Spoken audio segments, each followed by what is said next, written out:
Hoje nós vamos falar sobre Juízes, capítulo 10, capítulo 11 e capítulo 12. Eu já falei anteriormente que a estrutura básica de um desses ciclos, que a gente pode dizer, que encontramos no livro de Juízes, começa com o povo pecando, e é geralmente idolatria, nesse livro de Juízes. Por conta disso, Deus ele envia algum povo desses que eles permitiram que permanecesse na terra e os ataca, os subjuga e faz uma série de destruições, né? Enfim, cada povo ele tem uma ação diferenciada, mas todos no mesmo sentido de subjugar Israel. E conforme vai intensificando essa perseguição, né? Essa servidão, escravidão deles, eles vão clamar ao Senhor e Deus envia, levanta um juiz, e esse juiz ele vai destruir os inimigos e vai trazer a paz sobre Israel novamente. Bom, como eu disse, basicamente esse é o ciclo, né? Aí acabando com a morte do juiz, eles retornam a fazer o que é errado e volta tudo de novo. Mas quebrando um pouco essa regra, em Juízes capítulo 10, a gente vai ver a história de dois juízes que a princípio a gente não tem tanto da sua história, não nos mostra esse ciclo, né, de acontecimentos, porque a gente precisa entender uma coisa. O livro de Juízes e toda a Bíblia, ela tem um objetivo para qual ela foi escrita. Né? Entendemos que é o Espírito Santo que inspira, né, essas pessoas a escreverem esses eventos. Mas Deus ele seleciona aquilo que ele julga ser relevante para contar essa história da criação até a vitória de Cristo sobre a morte e o pecado no Apocalipse. Então, os pontos mais relevantes vão ser ressaltados, de forma que, se fossem realmente relatados todos os eventos, seriam incontáveis livros. E a gente falou isso quando a gente falou sobre as genealogias lá no Gênesis, se não me falha a memória, que eu expliquei justamente isso, que nem todas as descendências são apresentadas, apenas aquelas que vão gerar, né, diretamente o Messias, ou que vão de alguma forma influenciar isso. Então nem todas as genealogias são apresentadas lá no Gênesis e nos outros livros que vai apresentar as genealogias. E aqui, uma ideia semelhante a essa a gente vai encontrar nesse livro, que nem todos os juízes, a gente já viu inclusive alguns juízes lá no início desse livro, que a gente não tem muitas informações. Otiniel, por exemplo, a sua narrativa é bem curta. Eude, a gente vai ver um ato um ato dele. E o Sangar, que nem a gente tem um versículo apenas que vai mostrar a sua atuação. Em relação a Débora, Gideão, né, que a gente tem vários.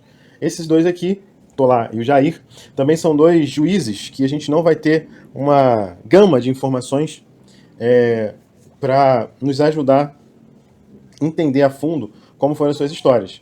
Mas, possivelmente, como eu estou dizendo agora, é proposital, porque a narrativa quer nos conduzir ao juiz chamado Jefité. Ele só vai de fato, né, ser apresentado lá no capítulo 11.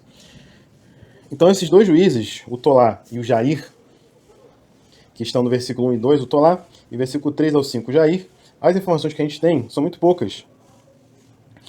Do Tolá a gente vai ver um pouco da sua genealogia, entender que ele vem de Issacar, né, da tribo de Issacar. Ele vem da cidade de Samir, uma região montanhosa do Efraim, e o tempo dele ali ele jogou durante 23 anos.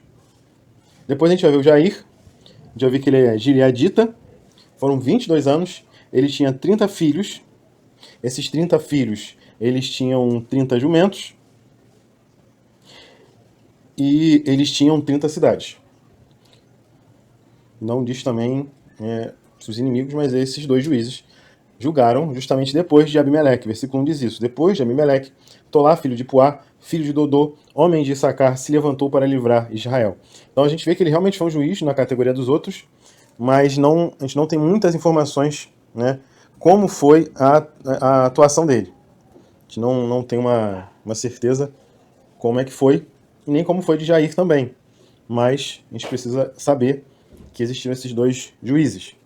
Bom, a partir do versículo 6 até o final, a gente vai ver agora o povo sendo subjugado pelos filisteus e pelos amonitas. Então, esse ciclo, né, começa aqui, que diz no versículo 6, que os filhos de Israel tornaram a fazer o que era mal aos olhos do Senhor e adoraram os Baalins, Astarote, os deuses da Síria e os de Sidom, de Moabe, dos filhos de Amon e dos filisteus. Eles abandonaram o Senhor e deixaram de adorá-lo. Então a gente já vê aqui que, assim, se a gente for parar para observar, todos os ciclos que iniciam o novo juiz, né, que a Bíblia apresenta a sua história, começa dizendo que o povo tornou a fazer, ou começou a fazer o que era mal diante dos olhos do Senhor. E vai indicar a idolatria que eles cometeram. Mas aqui, a gente vê uma lista um pouco maior. Eu tenho dito desde o começo desse livro que a gente vê que, com o passar do tempo, a gente percebe que o nível de degradação do povo vai aumentando. Eles vão se tornando mais pecadores, eles vão se afundando mais. Então aqui, não é exagero a gente olhar e perceber que eles estão num nível de degradação muito maior do que eles começaram esse livro, porque a lista de Deus está aumentando. Né? Diz que eles estavam adorando Baalins, Astarote, os deuses da Síria, os de Sidom, de Moabe, os filhos, dos filhos de Maom e dos filisteus. E eles abandonaram o Senhor. Então perceba que eles vão piorando, eles vão se afundando cada vez mais. E mesmo Deus mandando inimigos para fazê-los acordar, parece que eles não acordam. Versículo 7. Então a ira do Senhor ascendeu contra Israel, e ele os entregou nas mãos dos filhos dos filisteus e nas mãos dos filhos de Amon, os quais, neste mesmo ano, esmagaram e oprimiram os filhos de Israel.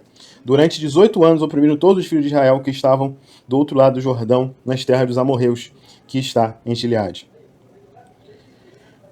Então a gente vê que a guerra continua, Deus continua punindo, Deus continua levantando os seus inimigos, e o povo simplesmente não acorda.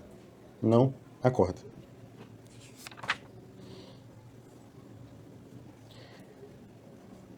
Então a gente vai ver que esse período, né, eles vão servir, então eles vão ser subjugados aos filisteus e aos amonitas, né, os filhos de Amon. Eles foram oprimidos e o povo clama a Deus. Só que parece que dessa vez não teve muito êxito esse clamor do povo. E eu vou ler aqui. Isso é porque é fácil a gente olhar para o texto, e como eu tenho já conduzido esse entendimento, de que vai piorando, então Deus também vai correspondendo ao mal que eles estão fazendo. Quanto piores eles estão ficando, a resposta positiva de Deus ela vai diminuindo. Justamente porque Deus observa que eles não estão se arrependendo, estão ficando cada dia piores. Versículo 10. Então os filhos de Israel clamaram ao Senhor, dizendo: pecamos contra ti, porque deixamos o nosso Deus e adoramos os Baalins. E o Senhor respondeu aos filhos de Israel, presta atenção: quando os egípcios, os amorreus, os filhos de Amon, os filisteus, os sidônios, os amalequitas e os manuítas oprimiam vocês, e vocês clamaram a mim, não é verdade que eu os livrei das mãos deles? Mas vocês me abandonaram e serviram outros deuses. Por isso, não os livrarei mais. Vão e clame aos deuses que vocês escolheram, que eles os livrem no tempo do aperto. Mas os filhos de Israel disseram ao Senhor: nós pecamos. Faze-nos tudo o que te parecer bem. Mas, por favor, livra-nos ainda esta vez. E tiraram os deuses estranhos do meio de si e adoraram o Senhor. E ele já não pôde reter a sua compaixão diante da desgraça de Israel.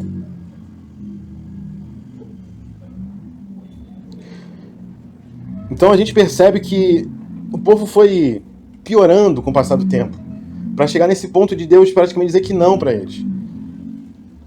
Porque assim, a gente precisa entender uma coisa. Deus, ele sabe perfeitamente que somos pecadores. Deus sabe perfeitamente as nossas dificuldades de nos mantermos fiéis à sua palavra, fiéis à sua lei. Deus sabe perfeitamente que o povo tinha essa dificuldade. Como eu disse, é uma realidade nossa também. Nós temos essa dificuldade. É difícil às vezes se manter diante do Senhor. É difícil de fato se manter diante de Deus cumprindo as suas leis. Uma coisa é a gente viver uma vida religiosa, outra é de fato cumprir os mandamentos do Senhor. Vida religiosa não significa uma vida com Deus. A gente vai ver isso bem mais pra frente. O quanto uma falsa religiosidade, o fato de eu ir para a igreja todos os dias, até mesmo de eu orar todos os dias, até mesmo de eu ler a Bíblia todos os dias, isso não me garante realmente eu ter um relacionamento com Deus. Eu preciso em todas essas coisas. Quando eu estou no templo do Senhor, quando eu leio a sua palavra, quando eu oro, eu realmente desenvolver um relacionamento com Deus, no qual eu permito que o Senhor conduza o caminho da minha vida, que Ele transforme o meu coração, que Ele transforme os meus pensamentos. Isso é realmente andar com Deus, não a religiosidade. Mas aqui a gente está num ponto até pior, porque nem a religiosidade eles estavam vivendo. Eles estavam vivendo de forma hipócrita diante de Deus. Eles estavam vivendo de forma a não levar em consideração nem mesmo o mal que Deus estava enviando sobre eles. Deus lembrou, olha só, eu livrei vocês. Mas a gente viu até com Gideão que a idolatria continuava no meio deles. Então parece que não adiantou nada isso tudo que estava acontecendo. Parece que Deus estava mandando mal contra eles e eles não se arrependiam. Nós, às vezes, podemos chegar em situações de nossas vidas que Deus nos envia situações adversas. Deus nos avisa. E a gente simplesmente continua vivendo de qualquer forma, não busca a presença dele. Não busca se afastar de tudo aquilo que realmente nos faz mal. Nos distancia do nosso Deus. E é justamente isso que estava acontecendo com o povo. Eles não largavam a idolatria. Eles não abandonavam de fato isso, ficavam um tempo fora, mas eles não se arrependiam de fato. Eles não fizeram como eles fizeram aqui. Eles não destruíram essas coisas. A gente viu isso, Deus mandando fazer em Gideão. Mas você vê que Gideão mesmo faz uma escola sacerdotal e o povo se corrompe com isso. Então percebe que a idolatria, ela às vezes é muito mais do que o simples ato de eu me curvar diante de um Deus, mas é um coração que está disposto a servir a qualquer Deus, menos o Deus vivo. E essa, infelizmente, é uma realidade. Essa, infelizmente, é um fato que a gente observa nesse livro, nesse texto. Isso é difícil, é complicado. Então eles vão propor dessa forma, entregar isso, destruir, acabar, se livrar. E o texto vai dizer que a ira de Deus, ela já não pôde mais se reter.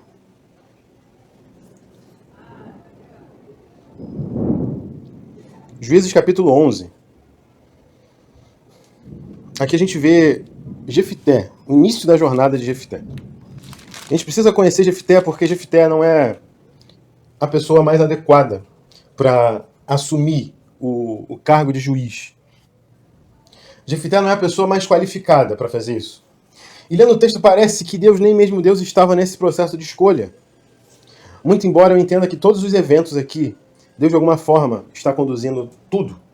Mas eu não vejo uma ação direta da parte de Deus para levantar Jefité. Então vamos lá. A primeira informação que a gente tem é que Jefté era de Gileade. Ele era um homem valente. Ele era filho de uma prostituta. E o pai dele tinha outros filhos. E por conta dele não ser filho da mesma mãe em relação aos seus irmãos, ele foi expulso por eles. E foi morar numa cidade chamada Tobi. E ali ele se uniu a homens sem valor. Olha a escolha dele. A gente viu que Gideão começou bem, mas o seu final foi ruim e as consequências do que ele fez amaldiçoou também a sua descendência. Aqui a gente já vê que ele começou mal. E não é o fato da mãe dele ser quem é. Muito embora isso poderia nos causar isso nos causa um pouco de espanto. Mas você vê que o nascimento dele, ele não teve escolha sobre isso. Mas se unir a homens sem valor, aí sim, isso é a escolha dele. Diz então que os filhos de Amon entraram em guerra contra Israel. E os anciãos de Gileade vão lembrar de Jefté, porque ele era um homem valente. Ele tinha sua gangue, vamos dizer assim. Mas Jefté fala, mas vocês não me expulsaram daqui? Como é que agora vocês me chamam para ajudar vocês? Não faz muito sentido.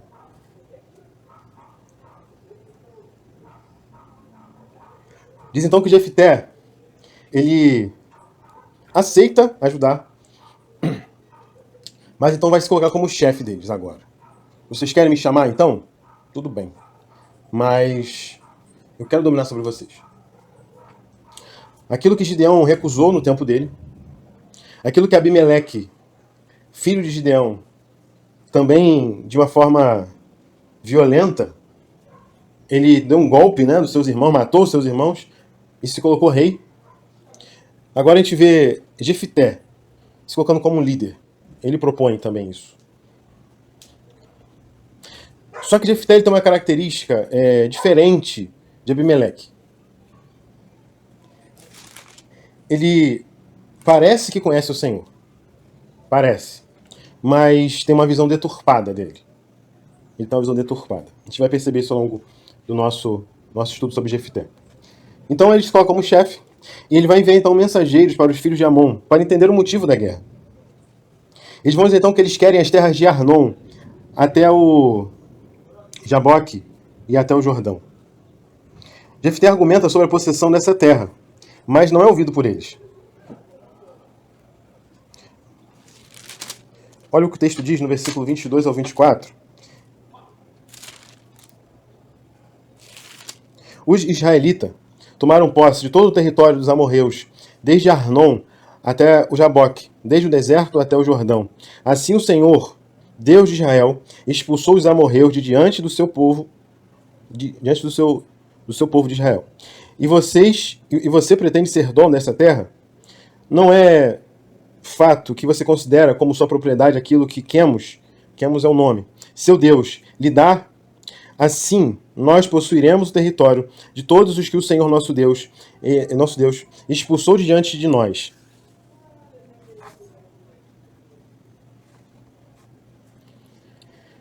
E depois o versículo 27. Portanto, não sou eu quem pecou contra você. Porém, você faz mal em lutar contra mim. O Senhor, que é juiz, julgue hoje entre os filhos de Israel e os filhos de Amon. Basicamente o que a gente leu, ele quis dizer o seguinte para eles. Olha só, eu tenho meu Deus e tenho o Deus de vocês. Não é certo que vocês acham que o Deus de vocês deu a terra? Nós também. Nosso Deus nos deu essas terras aqui. Então que ele faça juízo disso. Interessante que, se a gente comparar com algo que aconteceu lá em Gideão, se assemelha muito nesse caso aqui, na qual um determinado Deus, aqui é o tal de Quemos, ele teria sido afrontado pelos filhos de Israel por possuir uma terra. E a posição é que o Deus de vocês, se é Deus de verdade, ele que se defenda, em outras palavras. Ele que faça o que ele quiser fazer. Aqui, no caso de Jefté, a gente vê que Deus que seja o juiz. Lá no outro, ele vai, em Gideão, vai falar que Baal ele venha a se proteger, né? Ele que venha a retribuir a Gideão que ele fez. Então a gente vê que é uma guerra espiritual. Eu diria que quase, porque na verdade não existe Deus maior que o Deus de Israel. Então é uma guerra. É uma guerra. É uma batalha entre os dois? Sim. Só que de um lado tem um Deus, do outro lado não tem nada. Então, sinceramente, aplicando para a nossa vida, às vezes eu vejo uma preocupação exagerada na força do mal sobre a gente. E a gente viu na lei de Moisés que nem o nome desse nós deveríamos pronunciar. Então, assim, às vezes temos uma preocupação exagerada da ação do mal, porque ele vai fazer, ele está furioso. Só que, pela Bíblia, a gente observa simplesmente que não existe Deus igual ao nosso Deus. E se de fato eu estou vivendo a realidade da sua palavra, eu não preciso temer mal algum. Eu não preciso ficar preocupado e temeroso. Será que o inimigo vai me destruir? Será que ele vai... Não. Na verdade, a nossa única preocupação é obedecer ao Senhor. Essa tem que ser a prioridade das nossas vidas. Obedecer ao Senhor e à sua palavra. E que se tudo que eu falar hoje aqui você esquecer, isso é algo importante a você lembrar, colocar na tábua do seu coração. Não tema o que os homens possam te fazer. Não temas o que o inimigo pode te fazer. Tema o que o Senhor, Deus, pode te fazer. Porque Ele sim é poderoso para fazer todo o mal contra a gente. Toda a punição. É Deus que nos lança no inferno, mediante os nossos pecados. Então, a nossa preocupação precisa ser servir ao Senhor. E ele entendia muito bem que Deus, ele era superior aos outros deuses. Mas eu falei que existe uma visão deturpada por parte de Jefité em relação a Deus. Ele até sabia do poder de Deus, mas a gente vai ver, a partir do versículo 29, eu só não vou para lá agora, a gente vai falar a partir do versículo 29 sobre o voto de Jefité. E aí a gente vai perceber claramente o total desconhecimento dele acerca do Senhor. Então, só para concluir esse pedaço aqui, eles vão ter essa discussão aqui, essa argumentação. Versículo 28. Porém, o rei dos filhos de Amon não deu ouvidos à mensagem que Jefité lhe havia mandado. Então, apesar dessa declaração do poderio do Deus deles, e que isso era obra de Deus, eles não levaram em consideração. E isso me deixa bastante preocupado. Por quê? Nós vimos que quando eles possuíram a terra de Jericó, né, a cidade de Jericó, a Raabe, ela, mesmo arriscando a vida de morrer a fio de espada pelos homens da sua cidade, ela preferiu abrigar os israelitas por temer muito mais o Deus deles. Nós vimos os gibeonitas, que se vestiram com roupas de trapo e foram até os israelitas para fazer uma espécie de... Enganaram eles, tá? Eu não vou justificar eles tentarem enganar, mas eu quero só falar da motivação deles. Eles vão enganar os israelitas para poder fazer uma espécie de aliança de paz. Por quê? Eles tinham medo do Deus de Israel. Só que parece que esse temor contra o Deus de Israel, ele está começando a reduzir nos outros povos. A gente vê que aqui eles escutam sobre o Senhor e não levam mais em consideração. Não temem mais isso. Né? Em Gideão a gente viu essa preocupação. Até Gideão a gente viu mas pô, Deus vai dar na mão deles. Né? Mas aqui eles estão de boas, estão tranquilos. Não estão preocupados com o Deus de Israel. Isso é preocupante. Né? As pessoas, já não basta o povo não conhecer a Deus, o povo dele. Mas as outras nações pararam de temer ao Senhor, pararam de conhecer também. Mesmo que não o servissem, pararam de temer ao Senhor.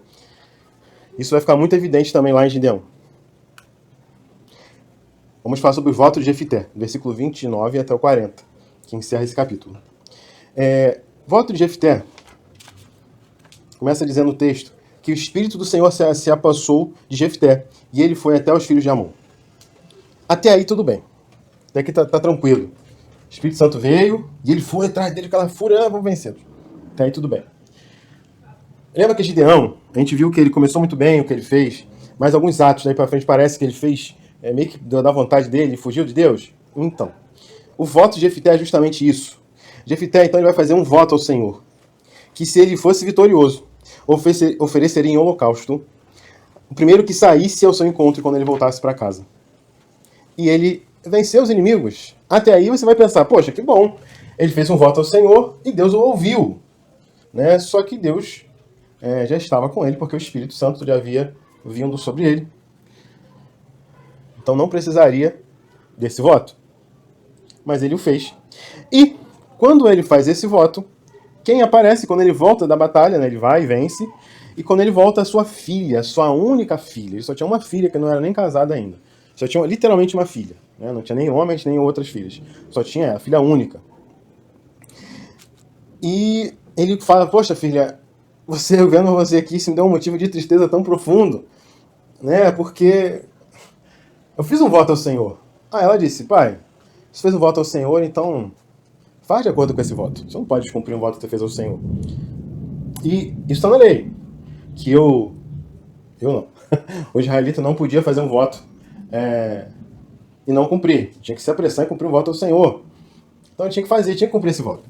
Ele não deveria ter votado isso, porque a chance de parecer uma pessoa é grande. E Deus não aceita nenhum tipo de sacrifício humano. Deus rejeita. Por isso eu disse o total desconhecimento da pessoa de Jefité em relação a Deus. A gente viu sobre leis de oferta, nós vimos diversas leis. E ele poderia ter escolhido qualquer outra. Ele poderia ter escolhido uma oferta pacífica dos seus animais. Escolher lá um animalzinho de 7 anos e tal, fazer tudo como estava na lei. Mas ele fez um voto equivocado, errado. E Quando a sua filha, né, você chega a ele, ela só pede assim, pai, você tem que fazer, não tem jeito. Só deixa eu sair por 2 meses com mais amigas, lamentando por aí, porque eu vou morrer virgem. E passados esses 2 meses, o texto diz que ele executou o voto. E a sua filha, então, ela morreu virgem. Aqui a gente percebe a queda de Israel, profundamente falando. Aquele povo separado, que deveria ser santo, agora chega ao ponto de sacrificar pessoas por um voto equivocado. Não adianta a gente achar que sem Deus a gente consegue alguma coisa. Quanto mais a gente distancia, quanto mais a gente abre mão de pequenos detalhes da palavra. Hoje a gente vive uma onda de divórcios. Hoje a gente vive uma onda de tantos problemas dentro das nossas igrejas. Justamente porque nós não observamos de forma integral as Escrituras. Isso é uma consequência da gente não olhar a Bíblia Sagrada. E a gente viu que, no caso aqui, ele não era um rei, mas ele estava numa postura de liderança. E a lei vai dizer que o rei precisa ler a Torá, né, o Pentateuco, ou a lei de Moisés, todos os dias. Se ele lesse, ele jamais faria o que ele fez, jamais votaria o que ele votou aqui para Deus. Jamais faria isso. Por isso a gente tem que ter muito cuidado com a gente abrir mão de textos bíblicos, escolher aqueles que são mais agradáveis aos meus ouvidos. Quando a Bíblia diz que eu tenho que perdoar o meu inimigo, que eu tenho que amar o meu inimigo, é isso mesmo. Mas às vezes eu escuto, hoje, que você tem que perdoar, sim, mas não precisa conviver mais com essa pessoa. Isso não é perdoar. Não é isso que a palavra me ensina. Não é isso que Deus nos ensina. Mas são coisas que a gente vai abrindo mão, pequenas coisas que a gente vai abrindo mão com o passar do tempo, e que nos distanciam de Deus. E nos tornam pessoas perversas. E infelizmente essa é a realidade que nós vimos com Jefté. Então vamos prosseguir a nossa história. Juízes capítulo 12. Diz que os homens de Efraim, eles questionaram porque Jefté foi à batalha sem eles. Semelhante ao que aconteceu com Gideão. A gente vai ver vários pontos de certa semelhança, né? No caso, Gideão. Com a história de Gideão. No caso foi Abimeleque, né?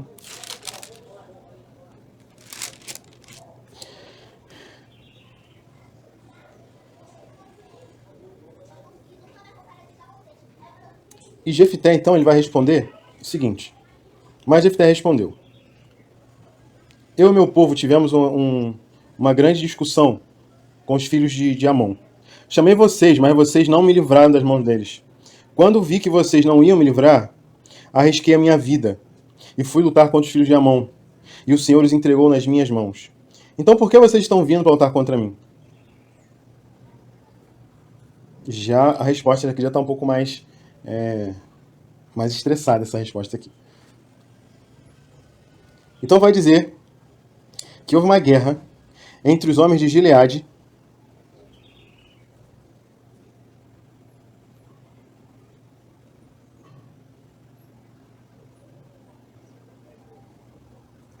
e contra Efraim.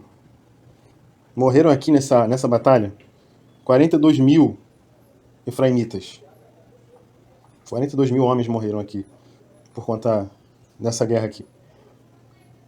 Em versículo 7, diz que Jefté, o gileadita, julgou Israel durante 6 anos. Ele morreu e foi sepultado numa das cidades de Gileade.